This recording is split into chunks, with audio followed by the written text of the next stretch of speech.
Hello అండి, welcome back to our channel Mamata academy. ఇది వచ్చేసి మనకి తెలుగు టెట్ 2 ప్రీవియస్ పేపర్ అన్నమాట. ఫస్ట్ వచ్చేసి మనకి పద్యం ఉంటుంది. పద్యంలో 30 నుంచి 35 క్వశ్చన్స్ వరకు ఈ పద్యం నుంచి క్వశ్చన్స్ అడుగుతారు. తర్వాత 36 నుంచి 40 వరకు ఒక వ్యాసం ఇచ్చి గద్య భాగం నుంచి దాని నుంచి క్వశ్చన్స్ అడగడం జరుగుతుంది. ఓకేనా. ఫస్ట్ అయితే మనం పద్యం గురించి చూద్దాం. మనకి ఇక్కడ ఏదైతే పద్యం ఇచ్చారో దాన్ని చూద్దాం అన్నమాట. జగతీనాథు రథంబు పద్న బహుదేశంబుల్ వడిం దాటి తత్సగరక్షాప కుమార భస్మముల్ మీదన్ ముంచి పారన్ మరున్నగర వాసము వారు పొందిరి నవీన స్త్రీలతో గంగనీరుగితం రుగతిం గాక మహాదురంత సుజన ద్రోహానలం బారునే. ఓకేనా, ఇది మనకి పద్యం. దీని నుంచి 5 క్వశ్చన్స్ అడగడం జరుగుతుంది. ఫస్ట్ క్వశ్చన్ వచ్చేసి చూద్దాము.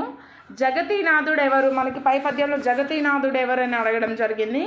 జగతీనాథుడు అంటే జగన్నాథుడా, సగరుడు, భగీరథుడు, జగన్నాథరాయలు. జగతీనాథుడు వచ్చేసి మనకి భగీరథుడు అన్నమాట. ఓకేనా. భస్మరాసులు ఎవరివి అని అడిగారు. నగర కుమారులవి. భస్మరాసులు అంటే బూడిద రాసులు ఎవరివి అని. సాగర కుమారులవి, సగర కుమారులవి, ఉరగ కుమారులవి. రైట్ ఆన్సర్ వచ్చేసి భస్మరాసులు అనేవి సగర కుమారులు అన్నమాట. భస్మరాసుల మీద ప్రవహించిన జలం ఏదని అడిగారు. యమునా జలం, గంగా జలం, సాగర జలం, సుజలం. మనకి పై పద్యంలో ఇచ్చారు కదా,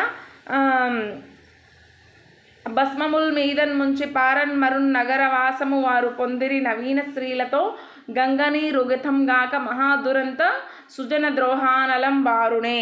గంగాజలం పారుతుంది భస్మరాసుల మీద అని పద్యంలో ఉంది. సో ఆన్సర్ ఈజ్ గంగాజలం, ఆప్షన్ 2 అన్నమాట. Next question. భస్మరాసులుగా ఉన్నవారు దేనిని పొందారు? నగరవాసము, సాగరవాసము, స్వర్గము, నరకము. ఓకేనా. భస్మరాసులుగా ఉన్నవారు దేన్ని పొందారంటే స్వర్గాన్ని పొందారు. సుజన ద్రోహానలములో ఉన్న సంధి ఏమిటి అని అడిగారు. దీన్ని విడదీసి మనం సంధి రాస్తే ఏ సంధి వస్తుందనేసి. గుణసంధి, సవర్ణ దీర్ఘ సంధి, యణాదేశ సంధి, రూపక సంధి. సుజన ద్రోహానలము అంటే ఎలా విడిద్దామో చూద్దాము. సుజన ద్రోహ ప్లస్ ఆనలము. ఆకి ఆపరమైంది. ఓకేనా. ఆకి ఆపరమైతే సవర్ణ దీర్ఘ సంధి అవుతుంది. ఓకేనా. సవర్ణ దీర్ఘ సంధి అన్నమాట ఇది. నెక్స్ట్ ఇక్కడ మనకి పద్యభాగం అయితే కంప్లీట్ అయింది. పద్యభాగం నుంచి వచ్చిన 5 క్వశ్చన్స్. ఇది గద్యభాగం నుంచి ఉన్న క్వశ్చన్స్ అన్నమాట. నేను ఇది అంతగా మొత్తం గద్యభాగం మొత్తం చదవట్లేదు. మిగిలిన పేపర్స్లో కూడా గద్యభాగం చదవలేదు, ఎందుకంటే దానికి ఎక్కువ కొంచెం టైం తీసుకుంటుంది. సో నేను వీడియో చేసేటప్పుడు మీరు వీడియో పాస్ చేసి అక్కడ పద్యాన్ని అంతా చదువుకోండి. ఇదంతా ఉంది కదా మనకి గద్యభాగం అన్నమాట. ఇక్కడ అంటే 36 నుంచి 40 వరకు గద్య భాగం నుంచి క్వశ్చన్స్ వస్తున్నాయి. ఇప్పుడు ఇవి చూద్దాము. ఏ తండ్రికైనా ఎవరి మీద కోపం వస్తుంది? ఇవన్నీ కూడా మనకి పైన ఏదైతే గద్య భాగం ఉందో, వ్యాసం ఉందో దానిలో నుంచి ఉన్న క్వశ్చన్స్ అన్నమాట. వేరే ఏవి లేవు కొత్తవి. ఓకేనా. దానిలో పైన పారాలో ఏమైతే ఉన్నాయో అది వెతికి మనం ఇందులో ఆన్సర్ పెట్టుకోవడమే. ఏ తండ్రికైనా ఎవరి మీద కోపం వస్తుందంటే సోదరుల మీద, బంధువుల మీద, సంతానం మీద, స్నేహితుల మీద. సంతానం మీద కోపం వస్తుందన్నమాట. ఎందుకు కోపం వస్తుందంటే ఉద్యోగంలో ఇమడనందుకు, కుటుంబంలో ఉండనందుకు, తాను నిర్దేశించిన చట్రంలో ఉండనందుకు, వ్యాపారం చేస్తున్నందుకు. రైట్ ఆన్సర్ వచ్చేసి తాను నిర్దేశించిన చట్రంలో ఉండనందుకు, తన మాట విననందుకు పిల్లల మీద తండ్రి అనేది కోపడడం జరుగుతుంది. ఒక వ్యక్తి పట్ల మనం నిరాశ చెందుతున్నామంటే కారణం ఏమిటని అడిగారు. మానసికంగా ఆధారపడి ఉండడం, ఆర్థికంగా ఆధారపడి ఉండడం, భౌతికంగా ఆధారపడి ఉండడం, సామాజికంగా ఆధారపడి ఉండడం. ఒక వ్యక్తి పట్ల మనం నిరాశ చెందుతున్నామంటే మానసికంగా మెంటల్గా వాళ్ళ మీద డిపెండ్ అయితేనే, మానసికంగా వాళ్ళ మీద ఆధారపడితేనే మనం నిరాశ చెందుతామన్నమాట. ఓకేనా. నెక్స్ట్, ఆశాభంగం వల్ల కలిగే లక్షణాలు ఏమిటి? ప్రేమానురాగాలు, కోపం, మాత్సర్యము, సుఖ సంతోషాలు, కామలోభములు. ఆశాభంగం వల్ల కలిగే లక్షణాలు ఏంటంటే కోపము మరియు మాత్సర్యము. అందరినీ ప్రేమించడం వల్ల ఏమి కలుగుతుంది? నిర్భయంగా ఉంటాము, ఘర్షణతో ఉండడం, భయంతో ఉండడం, భ్రమతో ఉండడం. అందరినీ ప్రేమించడం వల్ల మనం నిర్భయంగా ఉంటామన్నమాట. ఓకేనా. Option 1 is the right answer. Next question. Doctor Dasharathi Rangacharya ఎక్కడ జన్మించారు అని అడిగారు. మహబూబాబాద్, మహబూబ్ నగర్, ఫస్ట్ మహబూబ్ నగర్, తర్వాత మహబూబాబాద్, మారేడు మిల్లి, మారేడుపల్లి. రైట్ ఆన్సర్ వచ్చేసి ఈయన జన్మస్థలం వచ్చేసి మనకి Mahabubabad. Option 2 is the right answer. Sangem Lakshmibai ఏ శాఖలో పనిచేశారు? ఆర్థిక శాఖ, వ్యవసాయ శాఖ, విద్యాశాఖ, వైద్య శాఖ. సంగెం లక్ష్మీబాయి గారు మనకి విద్యాశాఖలో పనిచేయడం జరిగింది. మొదటి ప్రపంచ యుద్ధంతో పాటు భూమి మీద పడిన వారు ఎవరు? తిలక్, కాళోజీ, శ్రీశ్రీ, చలం. కాళోజీ గారు అన్నమాట. రైట్ ఆన్సర్ ఆప్షన్ 2 కాళోజీ గారు. నెక్స్ట్ క్వశ్చన్, రాష్ట్ర అధికార భాషా సంఘానికి అధ్యక్షులుగా పనిచేసిన తొలి మహిళ ఎవరు? పాకాల యశోదారెడ్డి, ఇల్లెందుల సరస్వతీదేవి, ముదిగంటి సుజాతారెడ్డి, పులికంటి యశోదారెడ్డి. రైట్ ఆన్సర్ వచ్చేసి పాకాల యశోదారెడ్డి గారు రాష్ట్ర అధికార భాషా సంఘానికి అధ్యక్షులుగా పనిచేయడం జరిగింది. సిరికి ప్రకృతి పదం వచ్చేసి శ్రీహ, శ్రీం, శ్రీ, శ్రీన్. రైట్ ఆన్సర్ వచ్చేసి శ్రీ. మనకి ప్రకృతి వికృతులు 6th నుంచి 10th క్లాస్ వరకు ర్యాపిడ్ రివిజన్ లాగా ఒకే వీడియోలో ఉన్నాయి. లేదు క్లాస్ వైజ్గా సపరేట్ కావాలన్నా కూడా మన ఛానల్లో ఉన్నాయి. చూడండి, వాళ్ళు ఎవరైనా ఉంటే వెళ్ళి మన ఛానల్ని విజిట్ చేసి చూడండి. ప్రకృతి వికృతులు ఉన్నాయి, అర్థాలు ఉన్నాయి, జాతీయాలు, సామెతలు, ఉత్పత్తార్థాలు ఇవన్నీ కూడా మన ఛానల్లో ఉన్నాయన్నమాట. నెక్స్ట్ క్వశ్చన్, కరమునకు అర్థం ఏమిటి అని అడిగారు. అర్థాలు కూడా ఉన్నాయి. గాడిద, కారము, మొసలి, చెయ్యి. కరమునకు అర్థం వచ్చేసి చెయ్యి, హ్యాండ్ అంటాం కదా, అదనమాట. ధర్మమునకు వ్యతిరేక పదము సుధర్మం, అధర్మం, సధర్మం, నధర్మం. ధర్మానికి వ్యతిరేక పదం వచ్చేసి అధర్మం. రాజుకు పర్యాయ పదం చంద్రుడు, సూర్యుడు, భూమి, ఆకాశం. రాజుకు పర్యాయ పదం వచ్చేసి చంద్రుడు. పద్మనాభుడు ఉత్పత్తి అర్థం ఏంటని అడిగారు. పద్మమై నాభిగా కలవాడు, పద్మమును నాభియందు కలవాడు, పద్మనాభిని తన నాభిగా కలవాడు, పద్మనాభి వంటి నాభిని కలవాడు. ఓకేనా? రైట్ ఆన్సర్ వచ్చేసి పద్మమును నాభియందు కలవాడు. Option 2 is the right answer.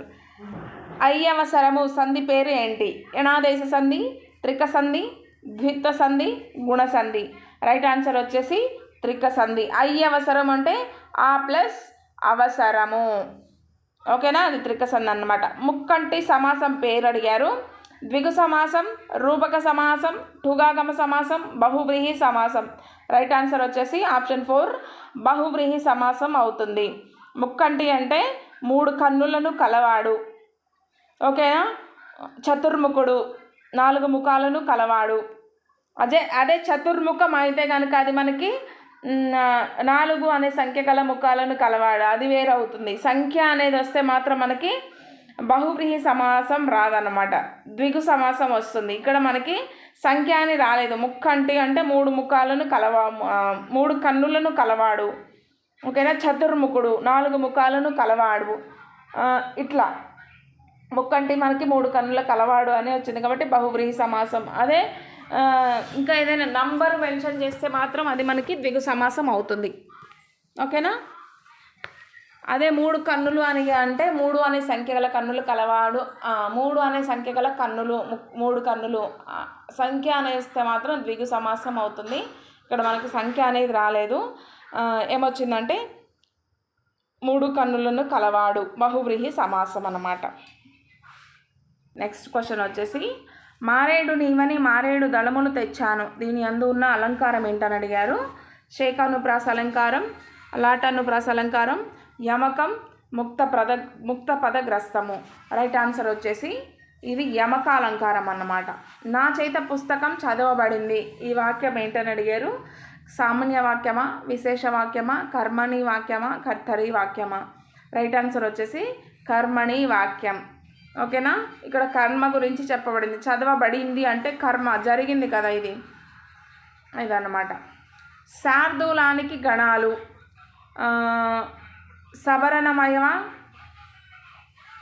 సబరణమయమ వచ్చేసి మత్తేవం. ఓకేనా? సబరణమయమ మత్తేవం. మనకి మరబన యా అసలు ఇదేం లేదు మనకి గణాల్లో. మసజసతగా వచ్చేసి శార్దూలం. బస జస తతగా కూడా లేదు మనకి ఇది. ఓకేనా. రైట్ ఆన్సర్ వచ్చేసి మనకి ఆప్షన్ 3 శార్దూలం గణాలంటే మస జస తతగా. అదే చంపకమాల చూస్తే నజబజ జజరా అవుతుంది. ఇక్కడ మనం మత్తేమని చెప్పుకున్నాం, శార్దూలం చెప్పుకున్నాం. చంపకమాల చూస్తే మనకి నజబజ జజరా. అదే ఉత్పలమాల అయితే బరన బబరవ. ఓకేనా. రైట్ ఆన్సర్ థర్డ్ ఆప్షన్ అనమాట. ఇక్కడ వరకు మనకి 54 వరకు కంటెంట్ అయితే కంప్లీట్ అయింది. 55 నుంచి ఒక 6 క్వశ్చన్స్ అంటే 60 వరకు కూడా మెథడాలజీ బిట్స్ అన్నమాట. మాతృభాష నిర్వచనాలలో సరి అయినది ఏంటని అడగడం జరిగింది. మాతృభాష గురించి ప్రయత్నపూర్వకంగా అభ్యసించి విద్యార్జనకు దోహదపడేదే మాతృభాష. మాతృభాష అనేది ప్రయత్నపూర్వకంగా అభ్యసించము. ఓకేనా. ఇది రాంగ్ అనమాట. వ్యక్తి తన యవ్వన దశ నుండి ఆరంభించి తన హావభావాలను క్రోధానురాగాలను వ్యక్తపరచుటకు ఉపయోగపడేది. ఇది కూడా రాంగ్ ఆప్షన్. యవ్వన దశ నుండి ఆరంభించడం కాదు, అది మనకి పుట్టుకతోనే వస్తుంది మన మాతృభాష అనేది. Next question. వ్యక్తి తాను భాషను అభ్యసిస్తున్నాననే స్పృహ లేకుండా అలవర్చుకునేదే మాతృభాష. ఎస్, ఇది కరెక్ట్ ఆన్సర్ అనమాట. మాతృభాష అనేది మనం అభ్యసిస్తున్నామనే స్పృహ మనకు ఉండదు. అంటే చిన్నప్పటి నుంచి కూడా మనకి అంత స్పృహ అంటే ఏది నేర్చుకుంటాం ఏంటి అనేది మనం స్కూల్కి వెళ్ళినాక తెలుస్తుంది కదా. కానీ పుట్టుకతోనే ఏదైనా అభ్యసిస్తున్నామనే స్పృహ లేకుండానే మనం భాష అనేది నేర్చుకుంటాం అన్నమాట. అదే మనకి మాతృభాష అవుతుంది. ఇది కరెక్ట్ ఆన్సర్. వ్యక్తి ఒక భాషలోని వ్యాకరణ సూత్రాలను తెలుసుకొని సంభాషణ సమయంలో క్లిష్టతరంగా ఉపయోగించేది మాతృభాష అన్నారు. ఇది కూడా రాంగ్. ఓకేనా. వ్యాకరణాలు సూత్రాలు అవి ఇవి ఏముండవు మనకి. మాతృభాష అంటే మనం పుట్టుక నుంచి మనకి మాట్లాడడం ఎప్పుడైతే స్టార్ట్ అవుతుందో అప్పటి నుంచి మన చుట్టూ పరిసరాల్లో ఏవైతే మాటలు మాట్లాడుతున్నారో అదే భాష, అవే మాటలు మనం మాట్లాడతాం. అదే మాతృభాష అవుతుంది. దానికి గ్రామటికల్ రీజన్స్ వ్యాకరణాలు అవి ఇవి ఏముండవు అన్నట్టు. ఓకేనా. Option third one is the right అన్నమాట.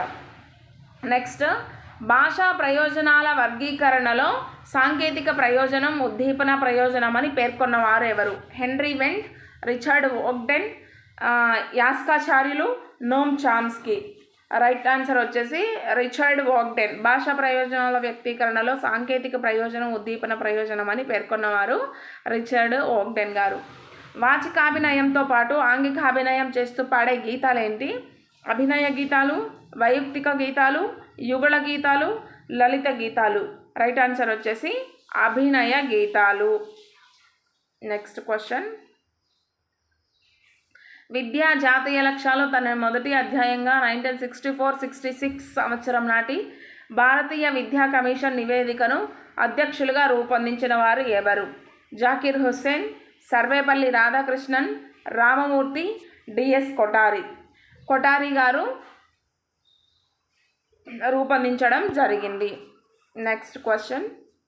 భాషా విషయ జ్ఞానాలు, భాషలోని నుడికారం, వ్యాకరణ పరిజ్ఞానం, శబ్ద సంపదాభివృద్ధి ప్రధాన లక్ష్యాలుగా బోధింపబడేది ఏమిటని అడిగారు? పద్యం, గద్యం, ఉపవాచకము, వ్యాసరచన. రైట్ ఆన్సర్ వచ్చేసి గద్యం అన్నమాట. ఓకేనా. ఇదండి మనకి ప్రీవియస్ పేపరు.